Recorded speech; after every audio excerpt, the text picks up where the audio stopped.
Do you ever find a really nice chord by simply putting your fingers somewhere randomly on the guitar and then you don't know what to call it? Well, here's how I name the chord. I start by naming each note of the chord that I'm playing. So in this chord we have E, B, F sharp, G, D, and A.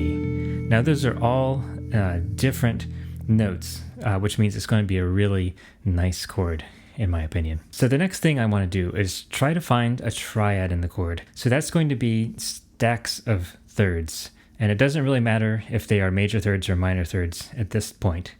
So the lowest note is E, so I'm going to look for an E triad. So I want to find an E, a G, and a B. And sure enough, I have an E there, a B there, and a G there. And based on the quality of the B and the G, I know that it's an E minor triad. So right there, we have an E minor triad. And then we look at what's left. We happen to have a D, F sharp, and an A, and that's a D major triad. So one way of thinking about this particular chord is that it's a D major chord and an E minor chord at the same time. Now, based on how it sounds and how we feel about the chord and how we're going to use it, is it more of an E minor chord or is it more of a D major chord?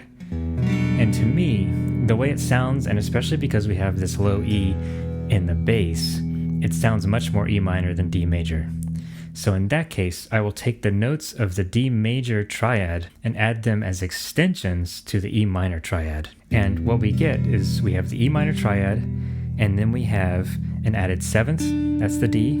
We have an added ninth, which is the F sharp, and an added 11th, which is the A. What we can call that is just simply E minor 11. If you just say E minor 11, it actually implies that there is potentially a ninth and a seventh in that chord. I made a separate video about that if you're confused about 11th versus add 11.